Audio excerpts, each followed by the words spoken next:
So I figured while I was out here, I would show you quick because lots of people ask about this. So telling the difference between male and female flowers on squash plants. So this is a female flower. So on the inside,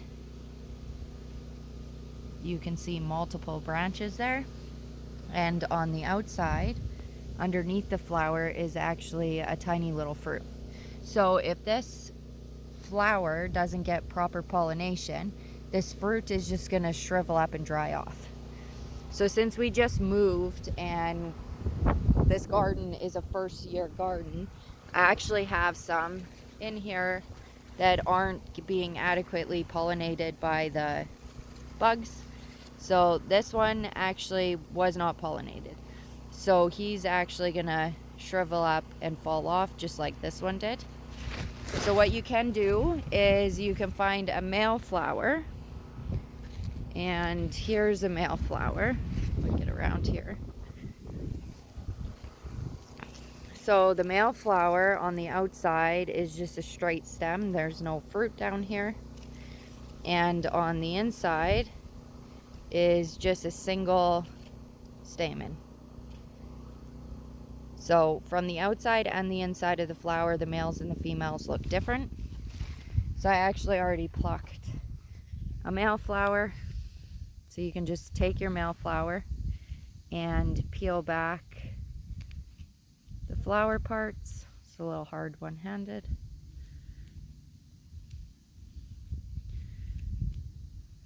So peel off your petals, and then you can just take and pollinate the female flower yourself. So you're just gonna go in there. Some people do this with a paintbrush or a Q-tip. We have a lot of male flowers, so early in the mornings when your flowers are open, you can go through and you can pollinate multiple ones with a male flower. I've been hand pollinating the zucchini. As you can see, I missed this one. So this is what a under pollinated fruit is gonna look like. It might slightly grow, but they're gonna start rotting as they grow. Sometimes they will get enough pollen that they'll grow, but they'll be misshaped. So they won't be the shape that they're supposed to be. And that's just from under pollination.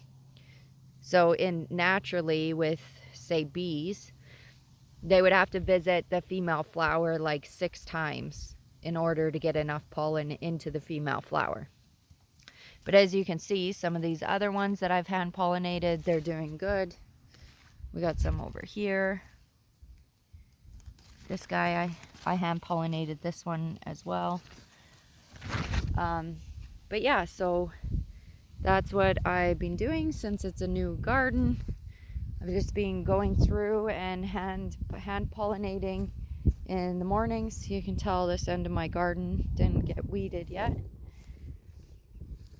But I just go through all of the squash and have been hand pollinating until we can attract more insects into our new garden area.